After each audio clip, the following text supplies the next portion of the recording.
Oke, terima kasih Pak Zul ya. Sekarang giliran saya yang akan mengkonfirmasi hasil penelitian yang sudah dilakukan.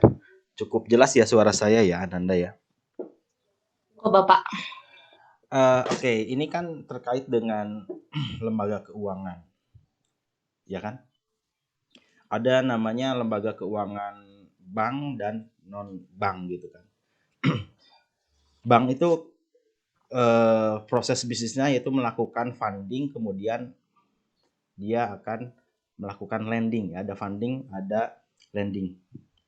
Jadi bagaimana mereka menghimpun dana, kemudian mereka menyalurkan dana ya dalam bentuk kredit atau pinjaman kepada nasabah. Nah, di sini yang diteliti adalah PT Pintar Inovasi Digital. Itu kan lembaga keuangan Bang. non bank ya kan?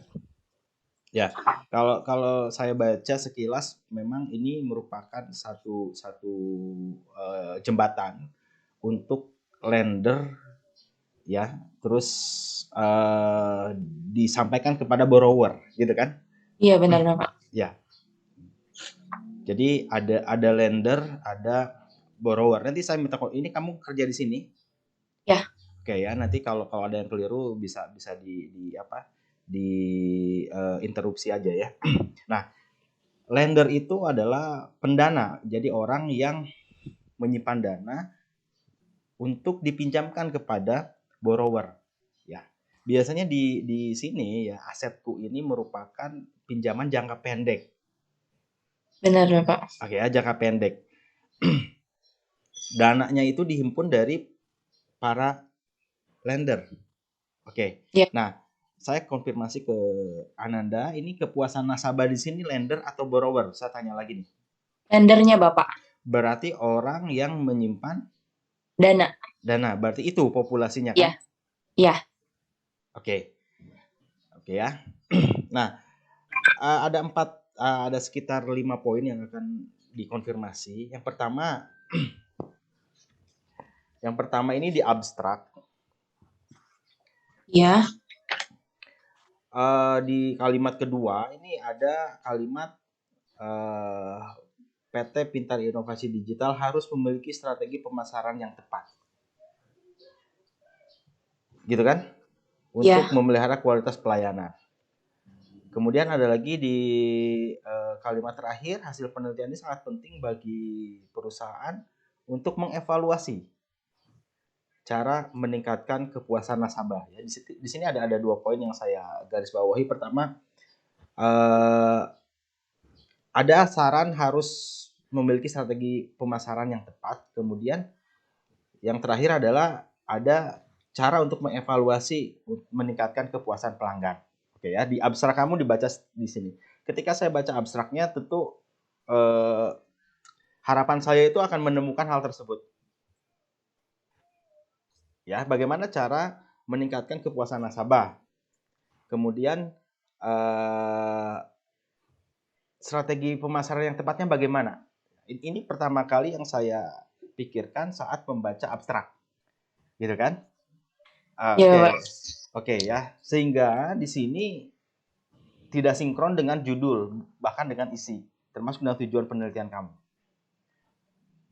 Nah, oke, saya mau konfirmasi kenapa kalimat-kalimat tersebut disampaikan, lalu apa yang menunjukkan pembaca ini bisa tahu strategi pemasaran yang tepat untuk PT itu dan cara meningkatkan kepuasan pelanggan di isi skripsi ada nggak?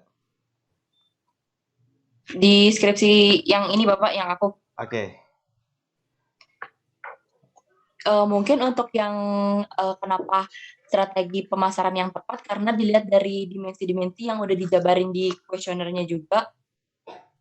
Jadi kan bisa dinilai sebenarnya tuh strategi pemasaran apa aja kalau misalnya indikator dalam strategi pemasaran apa aja dan tentunya indikator tersebut bisa ditingkatkan oleh perusahaan dilihat dari yang penjabaran di poin-poin kuesionernya, Bapak.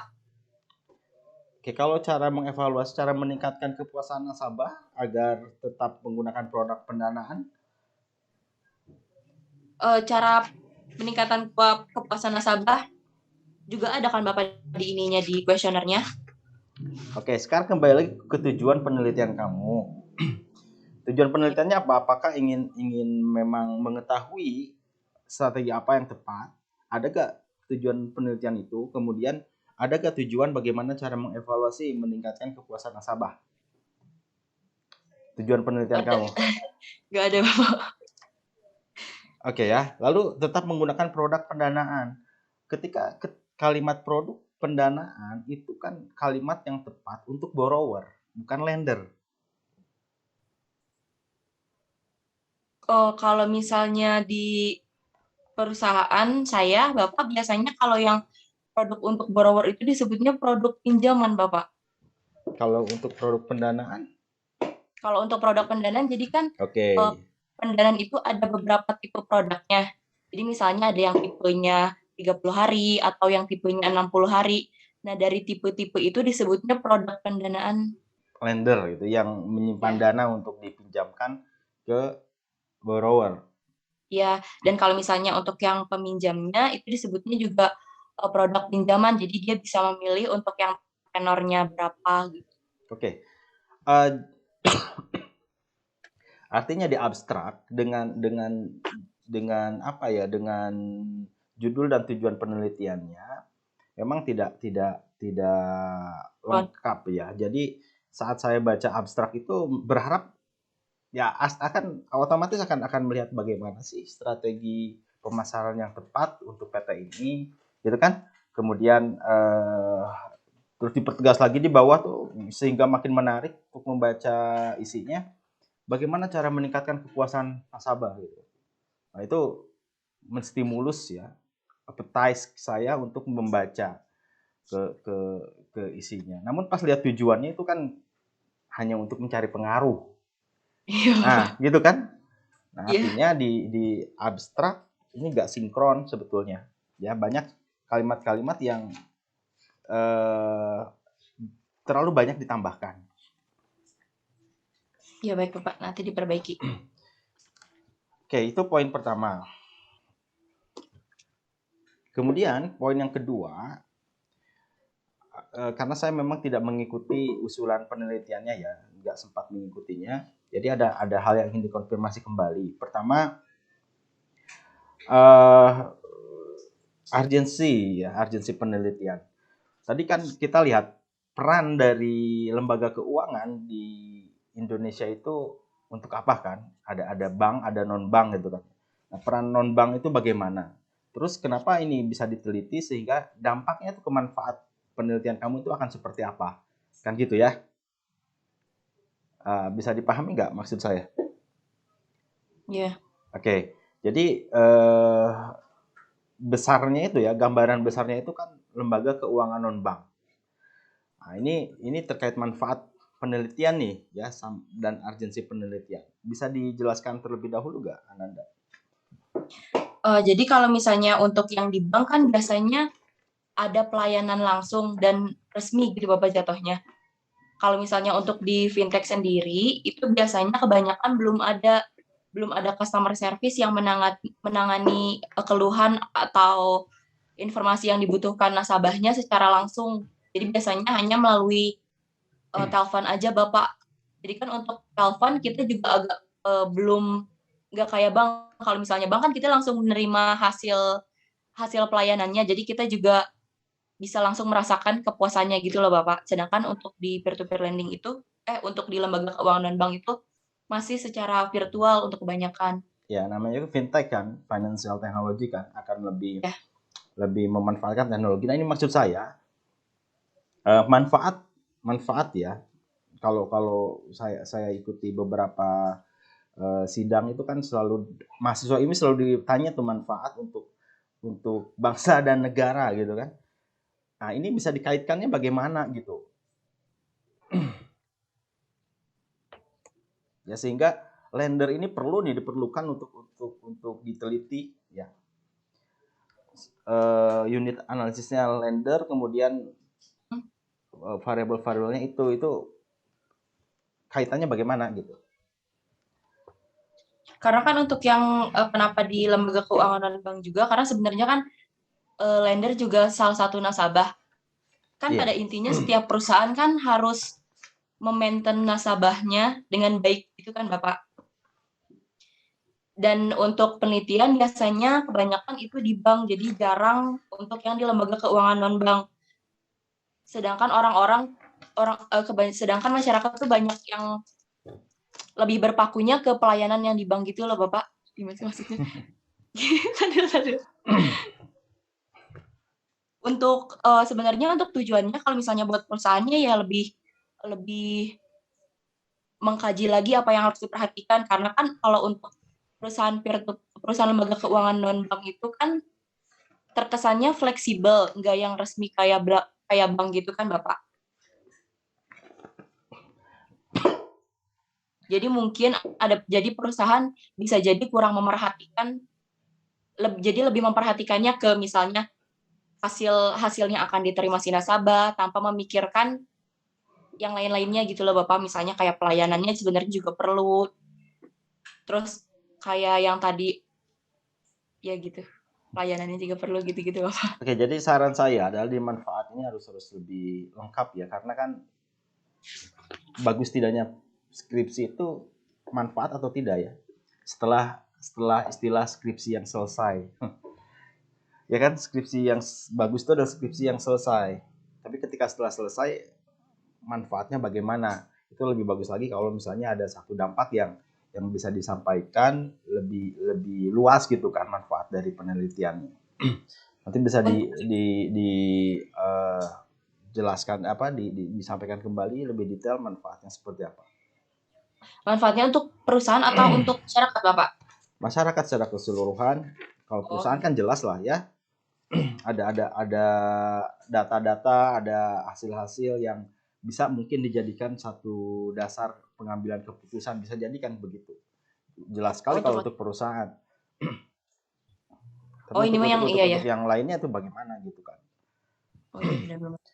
Nah, saya melihat di halaman 9 nih cukup mengganggu ya, pengambilan tempat penelitian didasarkan karena penulis sebagai salah satu karyawan yang bekerja di perusahaan tersebut. Itu subjektif banget.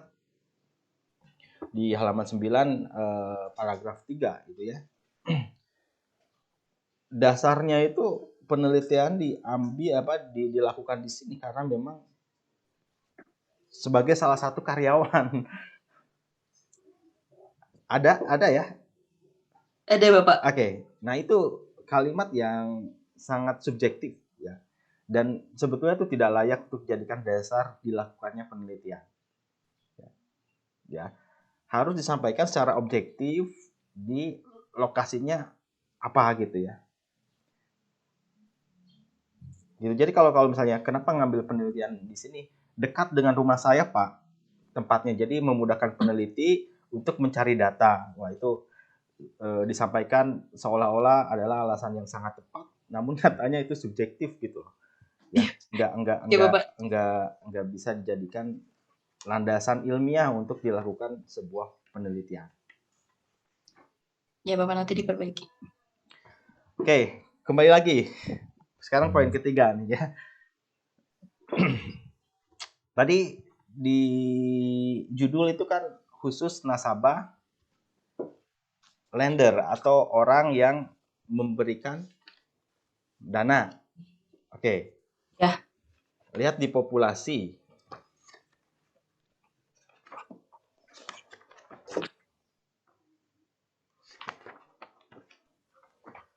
Populasi.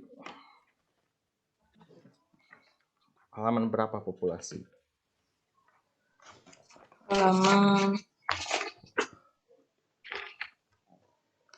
Oke, ini bisa dipastikan untuk yang jumlah populasi ini hanya untuk nasabah lender saja atau memang bercampur?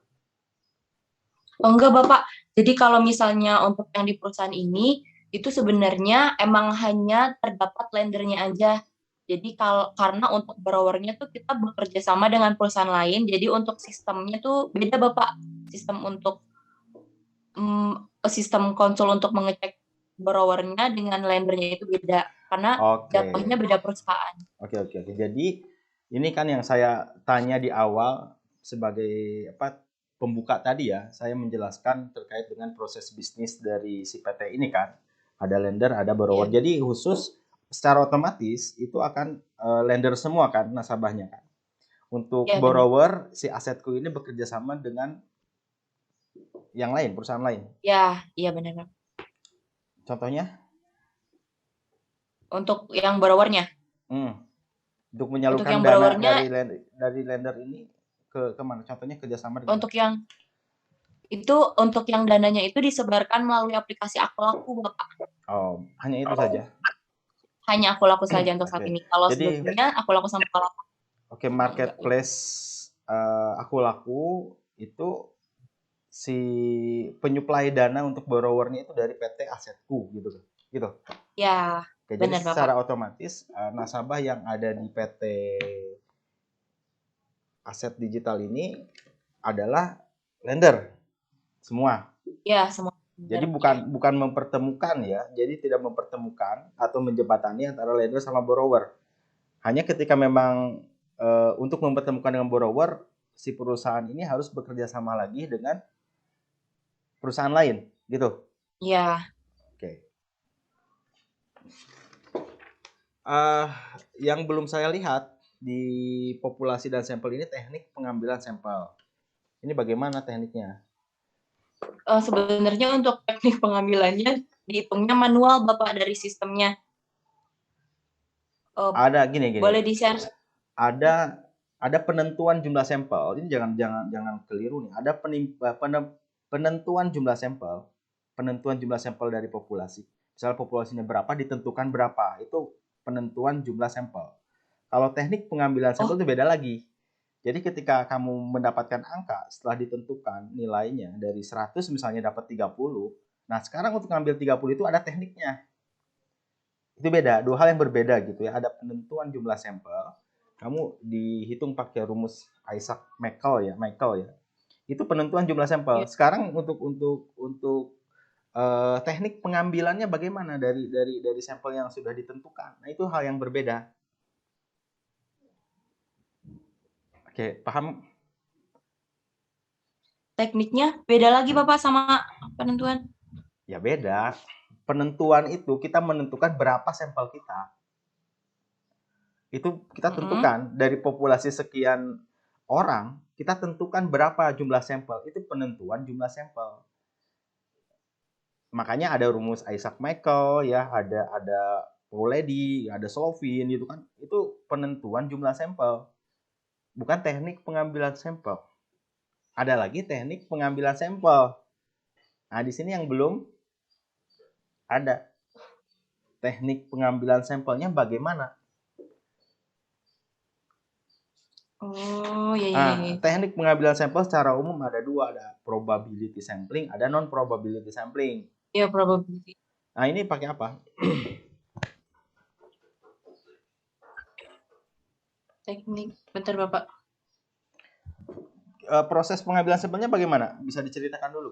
Pakai kuesioner. Oke, kuesioner terus gimana? Bukan Bapak. Bukan. Teknik pengambilan sampelnya. Instrumennya kan kuesioner. Kuesioner itu Ya. alat untuk mengumpulkan data. Ya, Ya. alat untuk pengumpulan data itu kuesioner.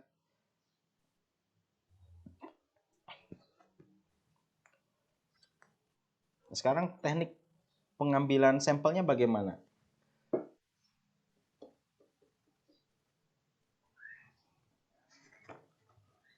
Kamu sebar gitu atau gimana? Iya. Iya, sebarnya gimana? Bisa diceritakan ya? Oh, melalui Google Form Bapak. Google Form di-share ke Share ke nasabahnya. Karena kan saya juga megang ini email atau kontak-kontak nasabahnya sama WhatsApp kayak gitu-gitu. Terus jadi di share ke responden itu. di-share semuanya ke semua Iya, di semua ke semua sampel 300 sekian itu kamu share. iya.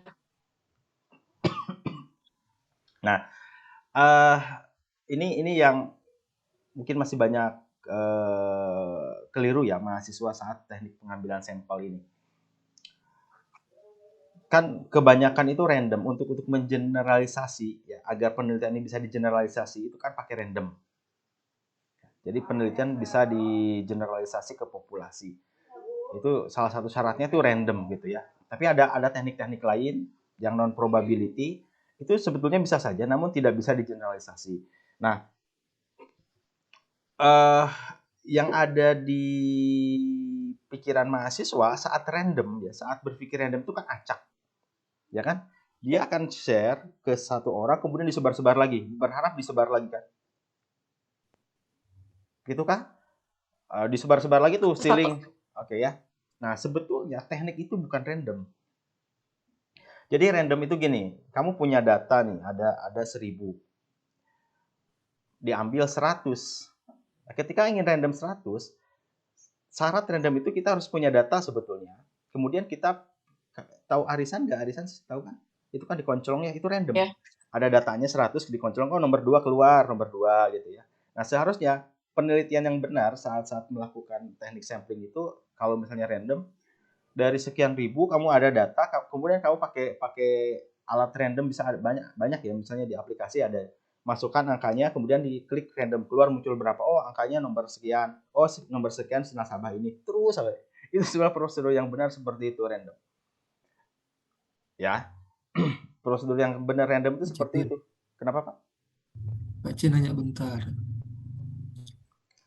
Berarti misalnya Pak, kalau kita sampelnya 100, artinya kita harus ngumpulin misalnya 200 gitu ya. Nanti 200-nya yang kita random gitu ya, hingga iya, jadi semua punya kesempatan, 100. Betul. Ada non probability kan, ada probability. Probability itu semua populasi memiliki kesempatan yang sama. Jadi kalau hanya di share-share itu orang yang nggak kenal sama orang yang dapat link itu nggak akan ada kesempatan. Jadi antara dua ya, populasi itu namanya ada semua kita, lalu kita random, kita share kuesionernya gitu ya. Atau kita bahkan itu nge-share kuesioner ke semua orang itu gitu kan. Iya. Nanti udah dikumpulkan baru di random gitu betul, ya. Betul. Nah, ini mahasiswa tuh kadang keliru. Cuman kadang kami itu merem juga di sana. Yang penting datanya ada gitu kan. Yang penting datanya ada dan mencukupi sampel gitu kan. Tapi secara teknik kalau pengen dilakukan proses yang betul-betul gitu itu akan memakan waktu lama. Memang memakan waktu lama ya. Namanya juga penelitian gitu kan. Namanya juga penelitian. Nah, jadi apa ya? Teknik pengambilan sampelnya ini belum disampaikan nih ya di sini. Akan seperti apa? Nah, sebetulnya ada lagi teknik pengambilan sampel snowball sampling. Jadi snowball sampling itu semacam bola salju ya, dari kecil makin gede. Nah, sebetulnya yang di lapangan dilakukan mahasiswa itu sebetulnya snowball kalau menurut saya. Dia share nih misalnya ke UMKM, ada kenal UMKM. Di-share ke yang ketua UMKM misalnya. Terus ketua UMKM nge-share lagi. Itu snowball sebetulnya. Karena dari yang kecil kemudian makin besar. Makin menyebar, makin besar. Itu sebetulnya teknik snowball sampling. Nah, praktek di lapangan kebanyakan mahasiswa itu snowball. Ya, kebanyakan. Tapi kalau misalnya benar-benar random itu kita lakukan random gitu, diacak sama kita. Misalnya ada kita meneliti mahasiswa IMUI, ada 300 mahasiswa, diambil 30. Ada listnya tuh 300 itu. Kita koncolong, oh nomor 2 berarti nomor absen 2. Oh nomor 3 terus baru kita hubungi orang-orang itu gitu. Itu sebenarnya harusnya begitu secara prosedur random itu begitu. Cuma itu akan memakan waktu lama. Nah, di sini bisa ditambahkan ya populasi dan sampelnya, apa teknik pengambilan sampel. Bagaimana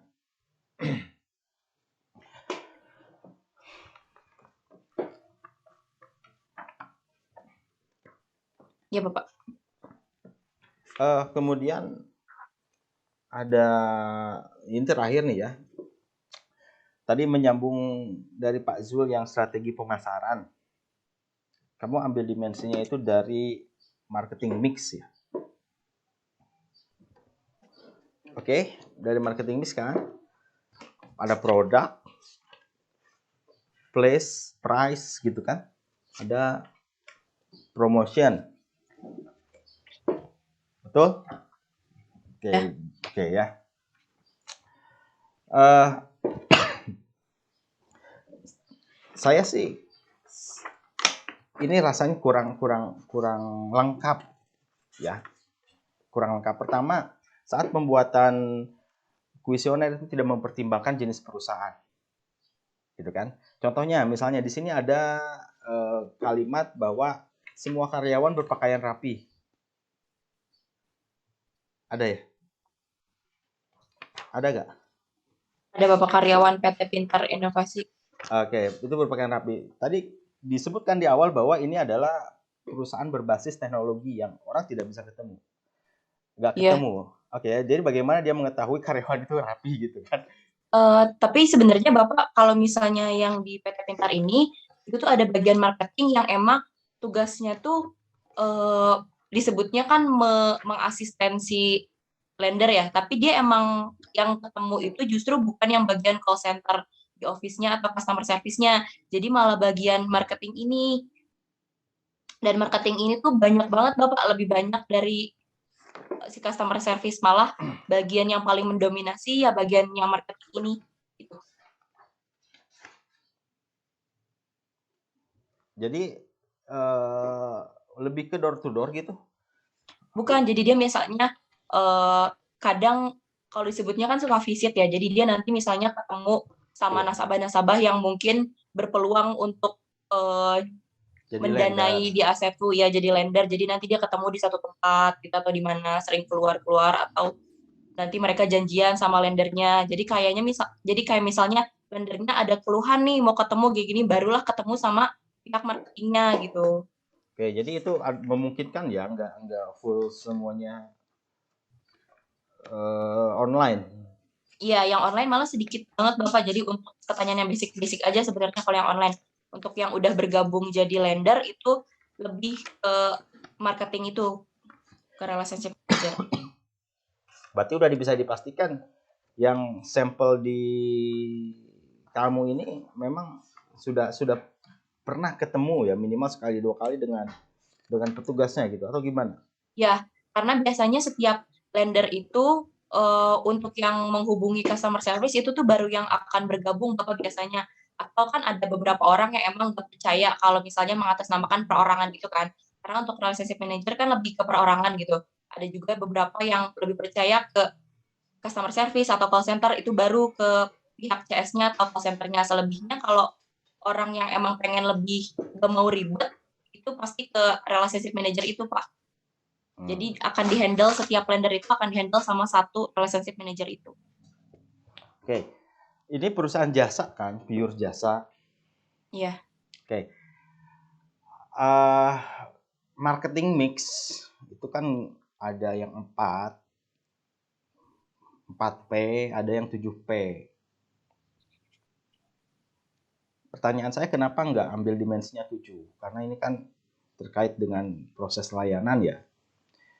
Jasa, 7P itu kan ada product, place, price, proses, physical evidence, kemudian apa lagi? Ada 7P. Karena untuk yang 4 ini sebelumnya yang dirasa lebih cocok yang 4 ini Pak. Maksudnya kalau misalnya untuk dijabarkan lagi menjadi indikator. Ya dari mana cocoknya? Jelas-jelas kan kalau misalnya perusahaan jasa itu ada terkait people, proses, physical evidence. Dimensi itu kan ada dan menjadi ruhnya itu di sana. Kalau jasa itu kan dari people sama prosesnya. Karena produk fisiknya kan nggak ada. Sehingga bagi saya kalau misalnya 4 ini kurang, strategi marketing ngambil 4P. Ada physical evidence, ada people, ada proses. Justru di sana kuncinya itu ada people, ada proses untuk jasa. Jadi kan akan jelas, apalagi kita saat menggunakan aplikasi itu kan prosesnya bagaimana. Dari physical evidence-nya mungkin dari tampilan aplikasinya seperti apa. Nah ini yang justru nggak ada gitu di dimensinya.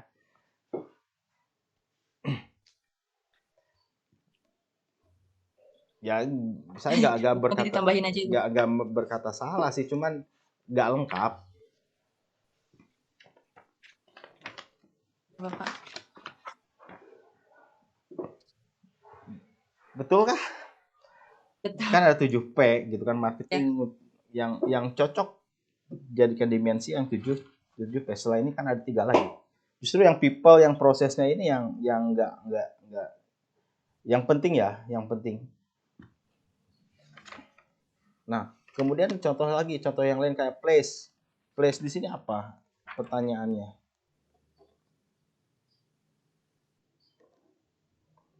Place kan udah ada Bapak yang ini mah yang 4P ini. Ya, apa pertanyaannya? Yang di kuesionernya. Mana ya? Oke. Itu.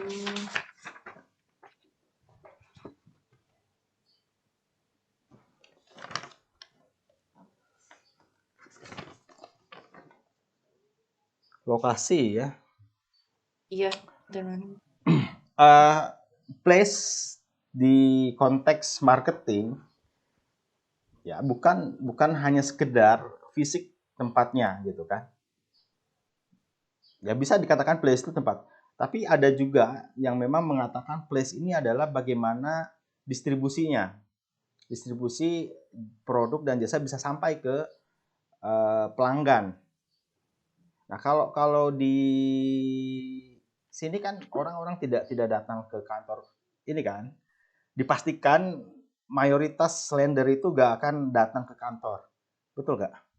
Gak iya seperti benar. bank. Ya tadi kan dibilang di awal kan Oh iya. gak seperti bank gitu loh ya. Ini kan fintech. Iya. Nah, sehingga pertanyaan mengenai place di sini itu sebetulnya gak relevan. Bukan place ini yang dimaksud di strategi marketing ini. Strategi marketing fintech itu kan nggak harus ada kantor. Iya. Meskipun ada kantornya, tapi kan nggak jadikan satu hal yang paling menunjang, enggak kan? Ya contohnya kan banyak pinjol yang kantornya itu di mana nggak tahu ya, mungkin di rumah sendiri juga bisa dijadikan kantor, dia punya aplikasi, tapi bisa nyampe ke konsumen, dia gampang loh gitu. Untuk mendownload tuh gampang gitu kan. Padahal kantornya cuma di rumahnya. Kan tuh bukan price itu yang dimaksud di marketing mix ini. Paham nggak? Iya. Jadi kalau ditanyakan, oh ini asetku berada di kawasan Jakarta, kawasan bisnis misalnya ya, ternama, atau lokasi asetku terletak di kawasan yang mudah dijangkau. Itu nggak ada pengaruhnya sebetulnya. Bukan strategi marketingnya itu. Hanya untuk... Berarti caranya apa gimana Bapak? Kalau misalnya nanti diganti jadi caranya misalnya karena ada sosialisasi gitu-gitu. Ya misalnya cara bisa ditemukan di mana apa namanya App Store atau Play Oh ya, Store gitu sosial kan. media Kan gitu ya. hal seperti itu, bagaimana kita bisa menjangkau konsumen. Place di sini kan begitu. Bagaimana distribusi jasa bisa tersampaikan. Jadi pertanyaan lokasi itu bukan lokasi fisik, tapi ada beberapa Oh iya iya. ada yang cocok kalau misalnya produk tertentu ya, bukan produk-produk seperti ini. Kalau produk-produk seperti ini untuk lokasi atau place itu bukan place yang seperti ini. Ya karena definisi place di marketing bisnis itu tidak hanya lokasi bisnis itu beroperasi, tetapi juga bagaimana saluran-saluran distribusi ini. Konsumen bisa menjangkau produk kita meskipun bahkan misalnya kita nggak punya kantor, tapi cara distribusinya bagus. Itu kan berarti place-nya itu bagus gitu. Nah, ini yang saya maksud ada beberapa hal yang kurang tepat lah ya diterapkan di jenis bisnis yang kamu teliti di sini. Oh iya. Itu saja dari saya. Tapi bisa dipahami ya. Iya Bapak, yang plus tadi kan? Yang place, terus pastikan kalau misalnya memang si nasabah ketemu dengan karyawan, tadi ada pertanyaan karyawan berpakaian rapi, sopan gitu ya.